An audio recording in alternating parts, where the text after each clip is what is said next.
Kids are able to recognize danger, and they're able to trust their instincts and recognize when something doesn't feel right in their gut, and they're able to reach out to trusted adults when that happens and run it by them and make better decisions and navigate those challenges in their life. And that's what I want to talk about today. And that's what I want to work on today. And I know that this conference, sometimes there's kind of a mix of theory and ideas and concepts. And sometimes I feel like we go to these events and we're inspired, right? And we're energized. But sometimes it's a little tough for us to really figure out, okay, what can I actually do tangibly, really? What can I, if I actually go home right now, or the kids that are the communities that I serve, how can I actually really apply this information? So my hope, when we say practical ways to build layers of resilience, my hope for this workshop is that you guys actually have real tangible things that you can really apply in the day-to-day. That's my hope. So today I'm going to talk about how we build strong safety networks for kids, and hopefully give you some practical tools to strengthen resilience and improve connection and communication. And we're going to talk about how to recognize some red flags and things like that.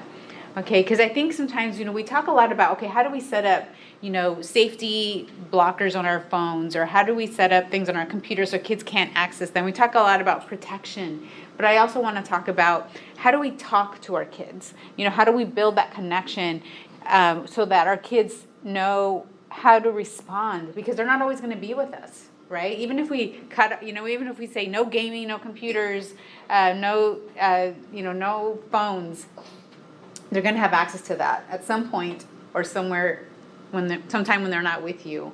And so I really want to talk about, how do we talk to our kids about these things? Because some of these things it's hard to know the right words sometimes, right? Especially at different levels of development. And so that's some of the stuff that I want to talk about today. And I'm a mom too. I have two kids. One of them is 9 and one of them is 12. So I'm going through this myself.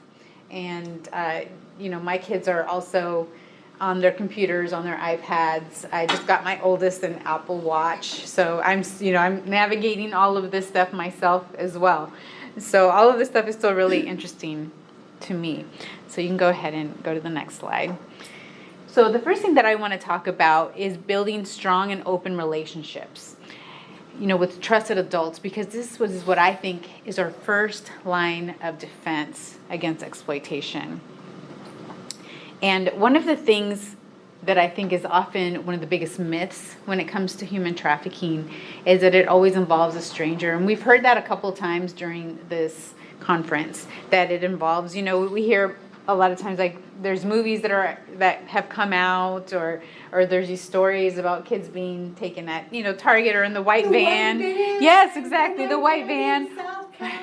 Right, or there's the mysterious man in the hoodie, right? Or whatever that might be.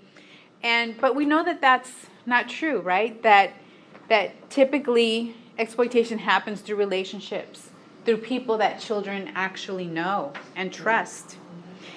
And that's really important for us to understand and to know, because what that means is that we need to empower children to be able to trust their gut and to know when a relationship starts going awry, right? When something starts to be said or done that is uncomfortable for them. They need to be able to build that recognition, because chances are that, if something is going to happen, that it's going to happen within the framework of a relationship that they already have. So we need to build relationship with our kids so that we can help build those abilities in them, and so that they can come to us too, or to come to other trusted adults in their lives when those situations do come up. So how do we foster that communication with kids? I think one of the most important things is, fostering it within our home and allowing them to come to us with big emotions, with difficult conversations, without judgment, to be the place where they can fall apart, to be a place where we can have hard conversations, that our kids need to know that this is a place where hard conversations can happen and it'll be okay. We need to get in that habit of knowing we can have these difficult things come up, and we can ask them questions like, tell me more about that. We can process that here. This is a safe place, and we can listen more. I think sometimes as adults, and I battle this as a mom myself. You know, we want to be able to have all the answers. We want to be able to tell them. We want to be able to impart our wisdom and our experience. And there's a place for that. But I think so much of the research tells us that the more other people are talking, the more they're actually willing to listen too. And so that's true of kids too. We need to be able to have them, be able to be listening ears and be able to ask them open-ended questions. And you can go ahead and go to the next slide. And one of the last things that was on that last slide was 5 safe adults. So we want to be safe people, right? As maybe the primary caretakers.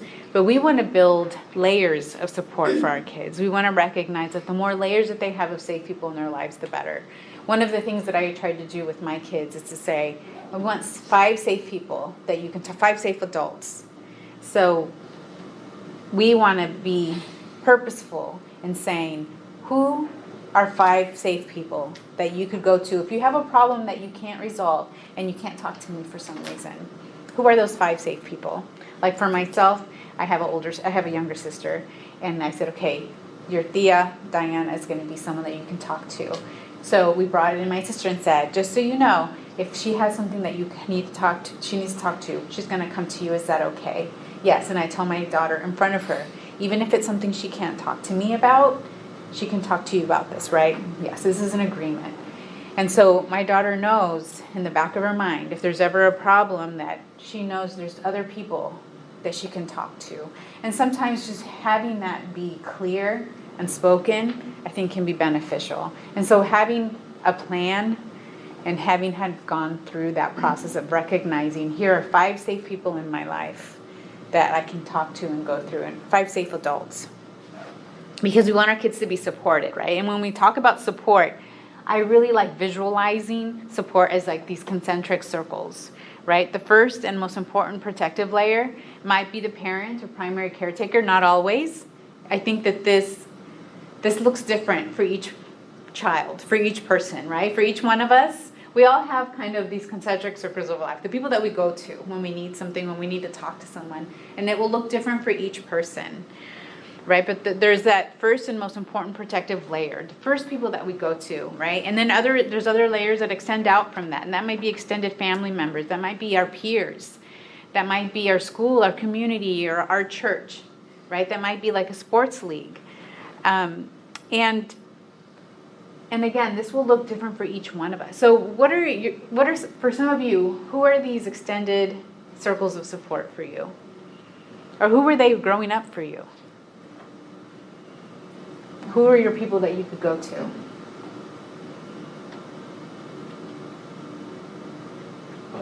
Foster family. Okay.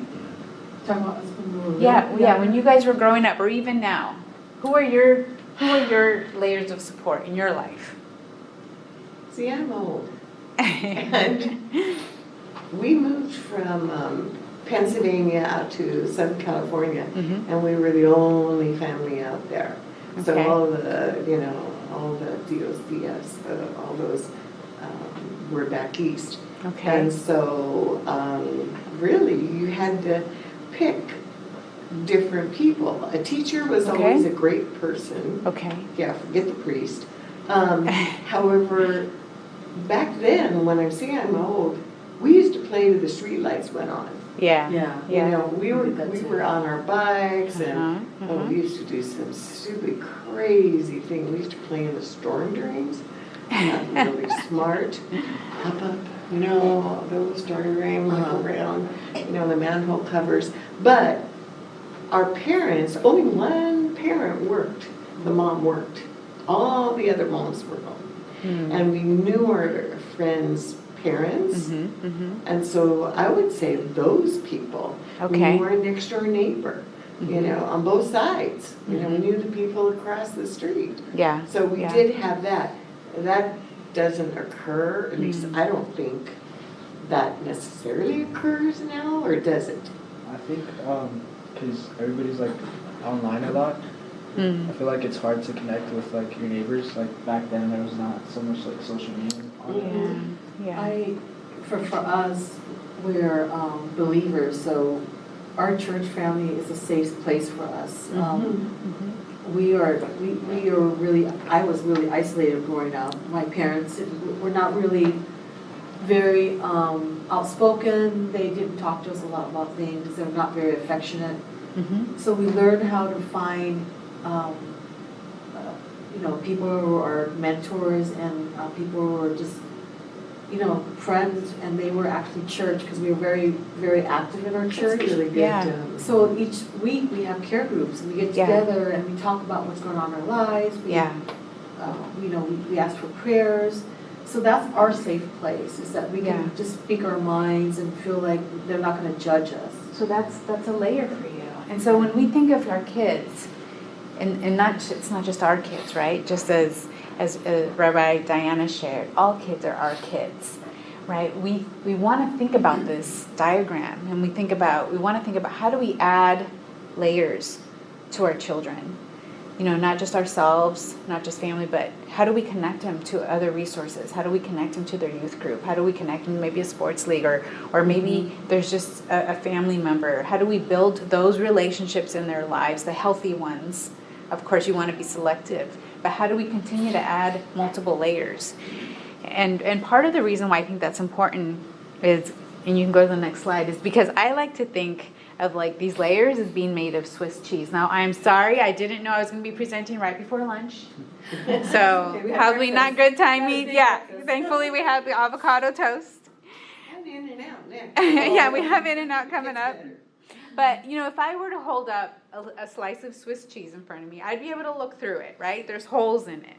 If I held up 2 slices, I'd still be able to kind of look through it. If I held up 3 or 4 or 5, pretty soon I wouldn't be able to look through it. Those holes become smaller and smaller, and pretty soon I have a solid surface, right? So the meaning is that no single safety strategy is perfect. No single person is perfect and can meet all the needs that a child has. Or they're not available and present in their best selves all the time. None of us can be that, right? And so the idea is that when a child has a need and we can't fill it, their needs might be able to be met at that next layer of support.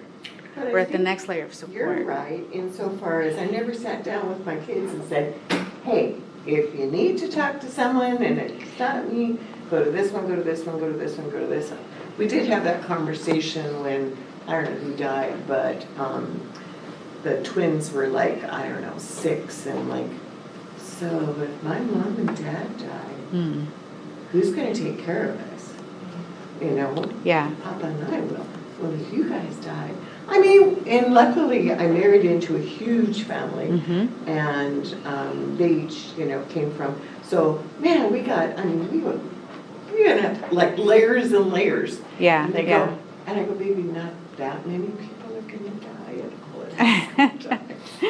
Yeah. So multiple layers create stronger defense, right? And again, we want to be selective and intentional in the people that are build part of these defense systems. And sometimes we assume that kids know, or we do things and we assume that kids know, but I think sometimes we have to be intentional in vocalizing and communicating these things to add, more intentionality and security to kids. And, and again, these layers are not only made up of people, they're also made up of strategies, right? Because these are layers of support, but these layers can also be things like digital safety, right? We have a layer of safety of we set up these digital controls, like parental controls, right? Or tech-free zones. We can have a layer of emotional resilience, and I'll talk a little bit more about that. But all of these things that we do to help build resilience for our kids are like another layer of safety and resilience. One time I worked with a survivor, and we do, one of the things that I did with survivors is do these intakes, and I did hundreds of intakes with survivors of human trafficking and kind of heard their stories and kind of what got them to where they are now. And one of the things that I would hear over and over again is, and it's something that kind of got me motivated to study resilience. It's an area of research for me. And it was because I could just hear their stories and the point at which something went wrong and they didn't have that person to go to. It was like something went wrong.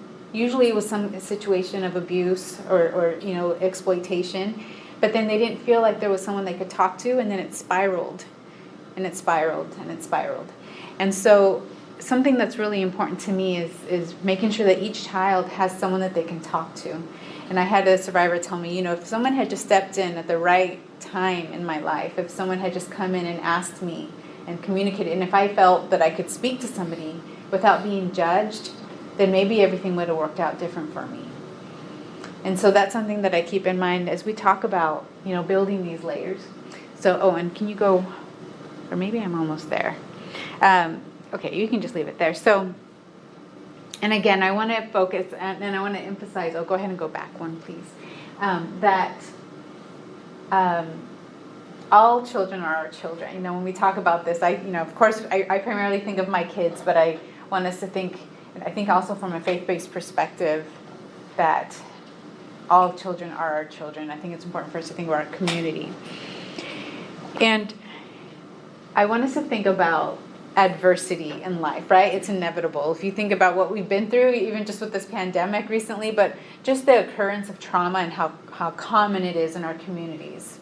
Adversity is inevitable. So I think that one of the biggest umbrella jobs that we have as people who want to be an influence in the lives of young people is to teach them how to self-regulate and how to respond in adaptable ways to the stressors in their lives. I think it's a skill that so many of us did not really learn growing up, and I think it's something that we still struggle with as adults, right? And it's such an important part of who we are. It impacts our ability to do our job. I mean, how many of us are in the workplace and they say, so-and-so cannot deal with stress, cannot deal with anger? How many people turn to things like alcohol and drugs or aggression because they don't know how to deal with their emotions, right? Or anxiety, and it affects people's productivity or sleep, and it impacts every area of our life, our ability to interact with others. And so really teaching kids coping skills is so important, right? It's such a big part of who we are.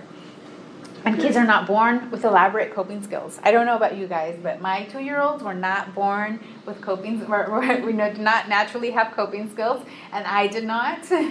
So I think it's something like, just how we teach our kids their ABCs and potty training, and, we're so intentional about teaching our, nowadays we say, the library offers free sign language, right? There's so many things that we teach our kids. There's music classes, there's art classes, reading, there's so many things. Let's teach our kids emotion coping strategies and make it normal, make it okay to say, what are you feeling right now? What is a name for that? And how do we deal with that? Well, how can we help ourselves? There's something so empowering when children and adults can say, this is what I'm feeling and I need to help myself. How can I help myself right now? Dr. Navarrete, if I'm saying that correctly, so you used the word trauma earlier. Mm-hmm. What's the definition? How are you using that? Because I think it's really overused and blown all out of proportion. Yeah.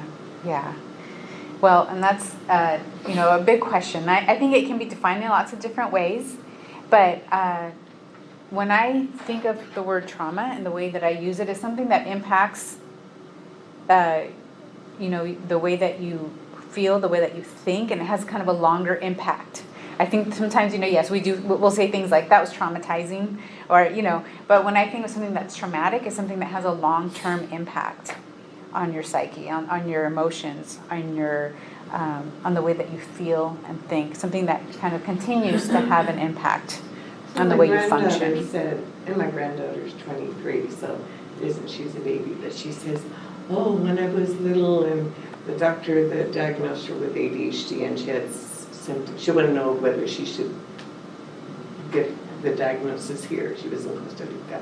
But she goes, she said, I was so traumatized. That doctor, and I said, traumatized? And she goes, the doctor was so mean. The doctor just kind of, she gave us dirty looks, and even my mom was scared. I was so traumatized. I don't know if I want to go through all that. I go, baby, That's not traumatized. Yeah, I think Your sometimes doctor was mean. there He said, definitely are words that were you we, attacked? Were you yeah. raped? I mean, were you? I think there's words that we definitely overuse. Let's use a When different word. when I think of the word trauma, it's something that has lasting impact, And right? something significant. Right. Your mom died. Right. Your dad is an Can I- alcoholic. Can I say maybe something you though? get- We raised two kids, one had ADHD and the other one was autistic. Mhm. Your grandmother, that's her way of communicating. And sometimes you can't, your content, the way your speech is different than how we speak, but that's how they speak. Well, that's what I'm saying. I mean, that's how they talk. It Your just- generation uses that word, and I said, No, I don't know if that's fair. But ADHD is it's how they were born. They can't change how they communicate. It's just, that's how they I'm not communicate. saying she didn't have it. I mean, Yeah. I encouraged her to get a diagnosis here that will Yeah. help her in school, and she can get the plan, and she can get the medication, and so Mm-hmm. I am not against that. I'm just saying, sweetheart, the doctor that was mean to you. Yeah, sometimes, and I think it is generational too, right? The way we use certain Oh, no, I words believe too. it. I Yeah. had another stepson with true ADHD. And I think one of the first steps in being able to build emotional intelligence is to build language for it, right? Being able to recognize when people are feeling distressed, when you're feeling upset and overwhelmed, being able to name it, being able to talk about how to address it. And so I know this is a really busy slide, but one of the reasons I wanted to put it all up there is just to help us recognize that sometimes these things are simple, sometimes they're easy. But sometimes just being able to say, gosh, I'm feeling this way. There's something I can kind of do right now. I need to just stop and do something for myself. And one of the things I've tried to kind of put into motion is modeling with my kids. Like when I come home and I have a hard day and I just say, you know what, I'm sorry, I think I just need to take a minute and just take a few deep breaths because I just had a hard day at work. I had some heavy things. Is it okay for you guys if I just take a minute for myself? Or I think I'm going to try to exercise, because I think it'll help me feel better and be healthier for you guys, on a regular basis. And kind of articulating those things because I think it kind of models for our kids, like, I take care of myself and I need to take care of my body and my mind so that I can be my best self. And so just even little things. Some of these incorporate kind of more physical activity. Some of them incorporate tactile things like the heavy blanket, the stuffed animal. I know for my son, for example, he's very musical, so I'll say, do you need to go and just play something on the piano, whatever you want, just post it. My daughter is very tactile, so I have one of those those stuffed animals that have like rice in them, and you can warm them up in the microwave, and she just hugs it and holds it for a little while. But just say, do you want to hold your stuffy for a little bit, and just kind of offer them, but offer them a way to help them feel better. And then something I want to say too is if they need help beyond what you're able to provide in the home, don't be afraid to seek professional services, because reaching out for help does not mean that you've failed, right? Reaching out for services is an act of love, really. It's not a sign of weakness or a sign of failure. And so I wanted to show you guys just a quick emotion regulation activity. How many of you guys has anybody here ever done the 5, 4, 3, 2, 1 grounding exercise? Yeah. Okay, a couple of you have. So I just wanted to, but a couple of you have not. So I wanted to try it really quick together. So I wanted all of you guys to just take a deep breath in. Maybe just put your feet flat on the ground if you can, if you're comfortable doing that. Okay, and then just take a deep breath in through your nose. All the way in, try to fill your lungs, and then slowly out through your mouth. And then one more time, all the way in through your nose, fill your lungs, and then slowly out through your mouth. Now, so much of our anxiety has to do with thoughts about things that have either happened in the past or we are worried about what may happen in the future. And that's why we talk a lot about being in the present, right? Because a lot of our worries are about the future or the past. And so with this activity, when we talk about grounding, it's really about kind of triggering our senses or being thoughtful and thinking about our senses. Because that kind of alerts our brain into saying, I'm here, I'm in the now, right? And so we're reminding our system, our brain, basically, that we are here right now. And our senses are reminding us of that. So we go through this 5, 4, 3, 2, 1 pattern where I ask you, what are 5 things that you can see? And it doesn't have to be anything complex. They can be very simple. And I'll show you guys an example. I see a white coffee mug. I see your glasses sitting next to your table. I see the clock ahead of me. I see the light of the projector. What was that for? I think. And I see the doorknob. Okay? 4 things you can feel. I feel my boots. I feel the weight under my feet. I feel my hands, the tips of my fingers are cold. I can feel like a little bit of vent, so it's things like this. Who would like to demonstrate? Anybody like to do it? Actually, I'm familiar with that because we did that with one of our child. Okay. Is it a strategy to help them be aware of their surroundings, be aware of presence? So it's a way to kind of ground you and to trigger your senses, your 5 senses. Because when you focus your mind onto your senses, it kind of brings you in. To just the present moment right now, right here, instead of outward to all the worries about what might happen. So what are 5 things you can see? Somebody tell me 5 things you can see. What can you see? Anybody? Sure. Oh, go ahead. I see the chair, the blue chair. Okay. 5. See the monitor? Okay. Yeah, go ahead. I see the computer next to me. Okay. I see my phone. Mm-hmm. I see you. Okay. What is that for? Okay. Yeah, maybe one more. Then I see that phone right there on the wall. All right. What are 4 things somebody can feel? Feel? Mm-hmm. Anything you can touch or feel. It can be the chair underneath you. It could be the floor under your feet. Can you feel and breathe it now? Mm-hmm. The air. Okay. Yeah. Feel your presence. Okay. You feel your presence? I Okay. do. Oh, my presence? Okay. Can you feel kind of your jeans or your Yeah. pants? Because I know she's been having her hand, I've been like warming up her Okay. hands. So. Yeah. Feel my hand. Okay, you feel your hand, your skin. Okay. Now, what about 3 things you guys can hear? Hear your voice? Okay, my voice. The humming of The the. humming of the AC or something? Okay. Heater? I Yeah. don't know what is that? It's someone's sitting. Okay. One more thing. Anybody can hear? The chair, like, Yeah, squeaking. the squeaking. 2 things you guys can smell. I did smell the in and out. Oh, that's a good one. And coffee. Okay, and coffee. And then 1 thing you can taste. Water. Okay, good.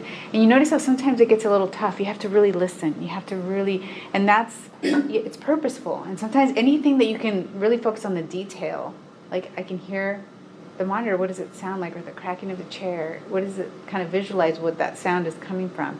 And it kind of helps your mind. That actually triggers kind of that parasympathetic system in the brain to calm you down and to focus on the present. And so what I like about this activity is that I've actually taught my kids. They're young, but I can teach them this, and nobody has to even know you're doing it. You don't have, it doesn't. If you just sit there and you're looking and in your mind, you're kind of identifying things and taking a deep breath, it can help kind of calm you. So there's things like that you can kind of learn. Kids that get panic attacks. Mm-hmm. I was a school nurse for many years, and so, we would tell them, put together a kit. Yes. Get a little, A stone. Some people have a little stone in their pocket. pocket. Have you guys heard of that? And it has, some people, like, you'll give them a little stone, and they say you can kind of just feel the stone in your pocket when you need to. And it has to do with that same idea that when you focus on feeling something or just touching something, it pulls you back into your senses, your 5 senses. And it has to do with When you trigger that, it brings your brain back into the present. I think it's also, I know the five strategies that you're talking about, but with our kids, they have a lot of anxieties and stress. And they have triggers, so they're thinking about certain things, and they get outbursts. And I always think of it as a distraction. I want to take their mind off something Yes. and focus on another thing to bring that tension here, so that way they don't think about, you know, the stuff the negative stuff that they're thinking. Yes. So move their brain and their focus somewhere else. And I think that's really important, because sometimes we stop thinking about that. But what's important to recognize is you got to fill it with something else. You can't just say, get rid of that without giving them something else to fill it with. You know, it worked really great too. We would do many things, 4x4 breathing, and a little kit, there's actually things you can buy that smell or whatever, but you know what works great? I would have a sheet and then colored pencils. And it has to be colored pencils. It can't be markers or, you know, whatever, but Yeah. I don't know. There's those color, we use those at the house too with the women who had experienced the little, you know, where they have all the tiny little sections that they had to color in, you know, those are great. Yeah, they work great. So just to kind of move along, one of the things that I think is really important too is that we need to start conversations early. Sometimes talking about these topics can seem like, I don't want to expose them, I don't want to put things in their head, they're so young, they're innocent. But I think the reality of it is that when we expose these ideas in a way that's appropriate to their developmental level, it actually protects their innocence. And so I think the key is that we need to be able to talk to them in a way that's developmentally appropriate. So it has to be in levels. And I know that sometimes it's tricky for us to figure out exactly how to do that. And one of the things that I love is that there's books out there that can help us, you know, because I think I don't, like with my younger kids, you know, I don't like necessarily talk about things like human trafficking. We talk about child protection. We talk about safety. We talk about what areas of my body are for sharing, what areas are private. We talk about how some people, even though they pretend to be our friends, might not actually be trustworthy. We can talk about concepts, right? And there's also lots of great resources. There's books like, and you can come look at these after the session too if you'd like. But this is one book that I've used with kind of younger kids, and it talks about kind of our protecting our bodies and kind of like what parts of our bodies are for sharing, which ones are private, and it keeps it in very simple language. And we also want to be proactive as opposed to reactive, right? We want to get there first. We don't want to wait for something to happen before we talk about it. We want to be able to talk to them about the types of scenarios that we want them to be able to recognize the red flags, right? And be prepared for situations so that if something happens, that kids are able to say, I think I remember us talking about something like that. You know, these are the types of situations. And we can never say for certain, right, when that kids will come to us. But I think when there is kind of like a model of like, you know, these are the situations that we had talked about, then that is helpful. And I'll tell you guys kind of some other resources too. And you can go on to the next slide.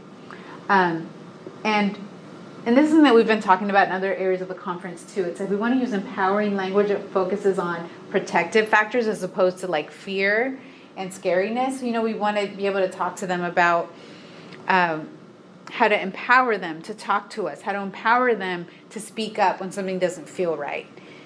Something that I've been really intentional about talking to my kids is like, you know, if somebody does something or says something that does not feel right to you, even if it's someone we trust, even if it's someone we love, even if it's someone we respect, it's okay for you to say no, to fight back, to come to me. I will always believe you, I will always protect you, and I will always do something about it.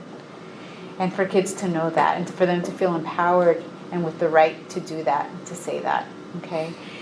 And so being able to have more empowering language, and as opposed to fearful language, I think is really important. And again, because we can't always use words like human trafficking for the younger kids might not understand.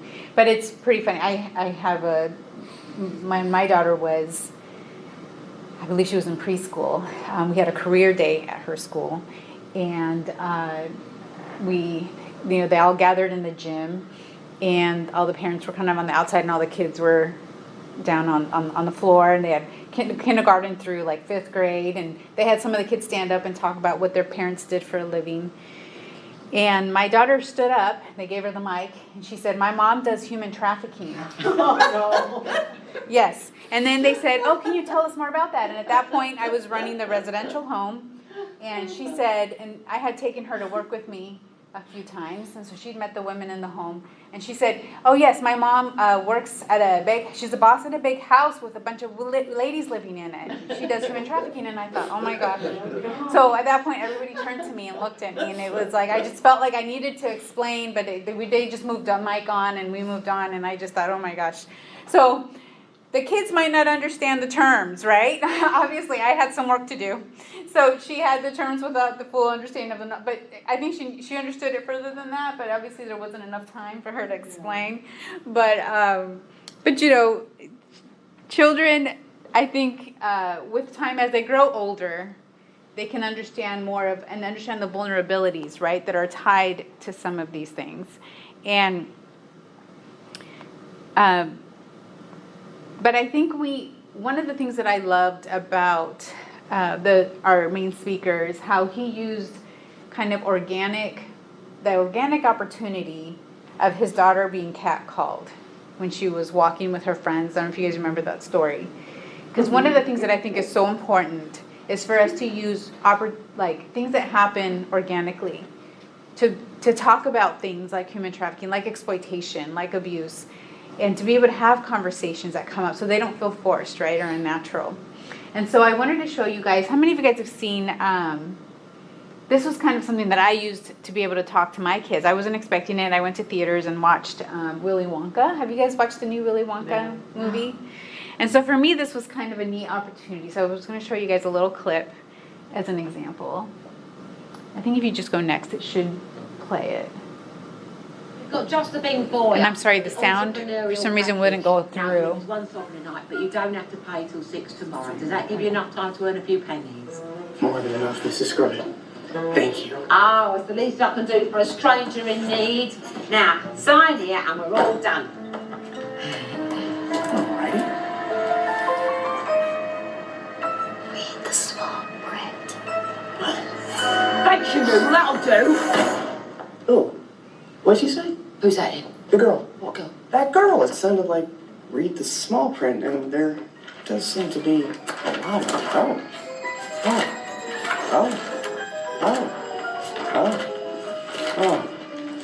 Just coming.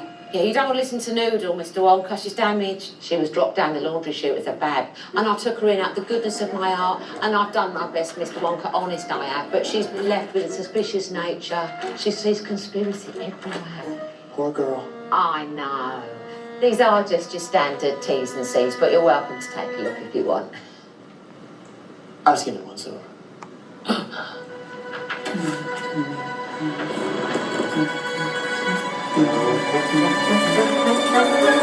Well, that all seems to be in order. Really? Uh-huh. Then welcome to Scrubbies.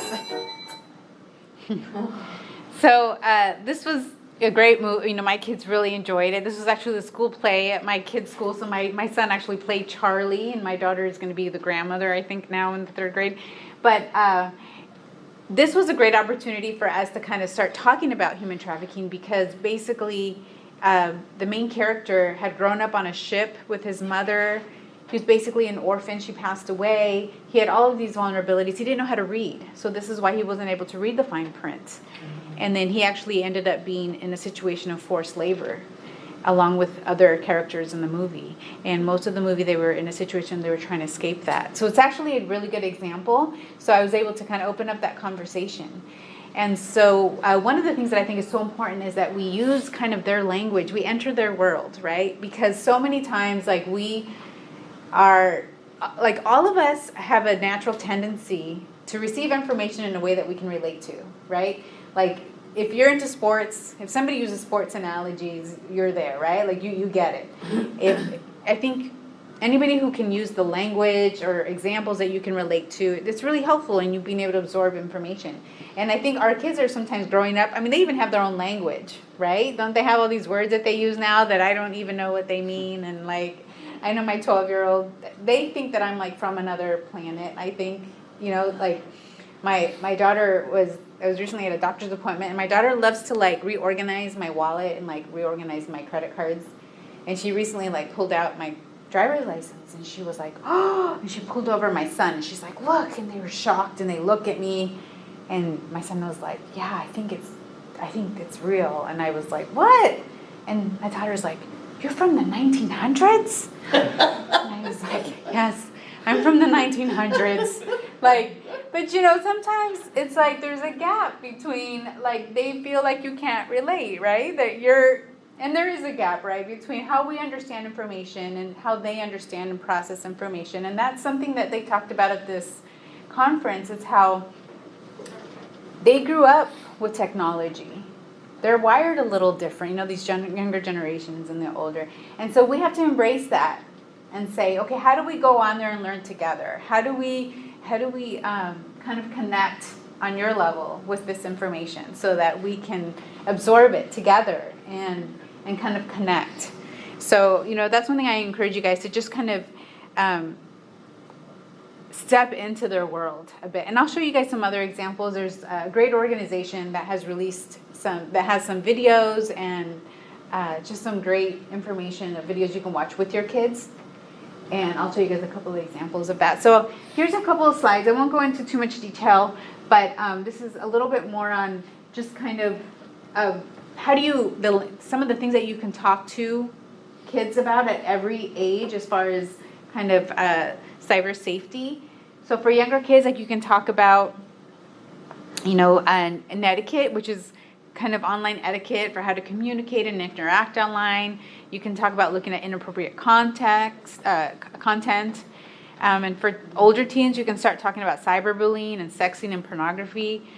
Pornography is such an important topic when it comes to human trafficking and just for exploitation in general. It's really an epidemic for children, and their kids are being exposed to it just at younger and younger ages. It's so accessible now. And it's often used to groom children into abuse and exploitation. And it's also a common form of exploitation in human trafficking, and it fuels a demand for prostitution, right? It's a whole nother workshop. We could just talk about that in a whole other workshop. But I did want to share a couple, and again, you guys can come up here and look at them after, but there's two really great books. These are hopefully some practical tools that you guys could use. But I use these with my kids, and I really like them. They're for younger kids and older kids, but it's what to do if these images pop up for you in a really non-judgmental way. And you know, this isn't something that you hand to your kids and you say, okay, go read it. It's something that you look at together, and it opens up conversation in language that they understand in kind of colorful, fun ways, right? And it just basically talks about how there's good pictures and bad pictures, and what do you do if these images come up? You know, you close it, you talk to an adult, but it kind of in a non-judgmental way, it introduces the idea that you might have certain feelings pop up for, you know, like happen for you. You might have a reaction physiologically, mentally, psychologically to these images, and kind of not feeling judgment about that, but kind of talking to somebody about that. So feel free to look at these as well later, and then you can go ahead and progress. And then here's just some other ideas. You know, setting some ground rules. I really recommend that you do this together. Again, one thing that I really want to emphasize in this workshop is just it's about relationship. So sitting with your child or youth and saying, let's talk about some things that would, you know, to keep you health, to keep our digital health. And these are some of the things that you can do. And again, this is going to look different for every child. And you guys can access this PowerPoint, so if you want to look at these a little later, you can. And you can go ahead and progress to the next slide. I just want to show you guys a little clip. So the National Center for Missing and Exploited Children is a really great resource. I know that this organization was mentioned earlier in the talk, so I just wanted to show you guys just a little clip. and we won't watch the whole thing, but it has Into the Cloud is an example. They have like a cartoon series on exposing the kids to the concepts of how online exploitation can happen in like a fun cartoon form. So they have one that's meant for younger children, and then some videos that are meant for older children. And then they come with like parent like discussion questions and things like that, so that you can open up conversations with your kids. So I think they're kind of great resources. So I'll just show you guys just a minute or two of it so you can kind of see what they look like. Maybe go back, and then, well, you can watch this one. Wait, go ahead. You can watch. Maybe go back again, and then forward, and see if it'll play it. Zion! What are you doing here?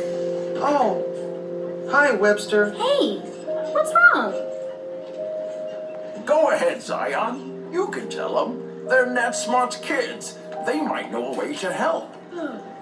Okay, so remember how I showed you some of my pins? Well, like I said, that was only some of them. I've got tons. I have a whole video channel dedicated to them. I do unbox. So he goes on to talk about how somebody reached out to him and he messaged back, and then he got into a situation where they were asking him for pictures, and so it's a cartoon series, so it kind of exposes kids to these ideas in kind of a gentle form. And then this next one, you can play it. It's kind of meant for older kids.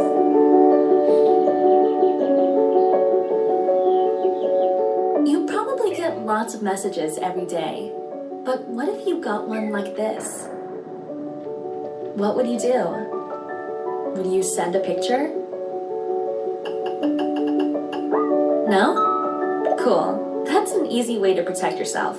But what if you'd chosen differently? What if you send the picture? So I won't, just know that these resources are out there, and they come with like PowerPoints. If you want to share this with a group, like with other communities, or discussion questions, if you want to just do it with a child and be able to open up conversation. So this is all on the National Center for Missing and Exploited Children's website, and they have a ton. Like I said, it's a whole series of cartoons, and so it's a great resource. And then I just have a few of what to do, and setting just kind of some tips on setting up workstations in areas where you can see what they're doing and things like that.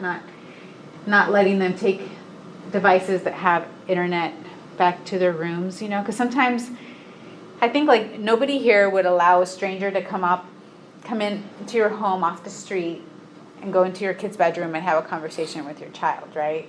But sometimes we don't think of it in the same way, that when they have access to the chat, that's what's happening, that they're having conversations with our kids, in privacy, that we're not aware of. So we have to kind of see it the same way and have conversations with their kids about disabling those chat functions with people they don't know. And so I know I don't want to run over. So I wanted to go ahead and let's see, I'm not sure if we have one more slide. I think I have one more. We're just, again, just some more things that you can do. These slides, again, are available to you guys. So if you want to look back at any of these tips, you can do that. And then on my last slide, I just have, and there's also some red flags. Some of these are things that signs that something might be going wrong, or something that maybe you might want to be asking some more questions or getting some help, okay? And then I have just some resources that, again, the National Center for Missing and Exploited Children, the Human Trafficking Hotline. And then I do have a couple more books. Again, if you guys want to look at them, there's like the Technology Tale, and it talks about kind of a story for kids about, putting pictures out there and how they are out there forever. And then I have a book list, too, on building emotional intelligence for kids. And I have some books that are geared more towards younger kids, from ages 2 and older, and then for teens as well. So kind of all through different age groups. If anybody wants a copy of just the book list. I found books are a nice way to just kind of like open conversations. My kids are always very receptive to books when I didn't always know how to talk about things or the language to use. So, all right. So any questions or Anything anybody wants to bring up? Yeah, a really nice presentation. Thank you. No, go ahead. Just a little story, my foster child, well, we raised him for a year, him and his sister, and they went to live with their grandparents. He's had to deal with a lot of stuff on school, like bullying, because he's autistic. A lot of kids can't relate to him. He speaks a different language, he acts a certain way, and so his grandmother can't figure out a way to get him to interact with other kids.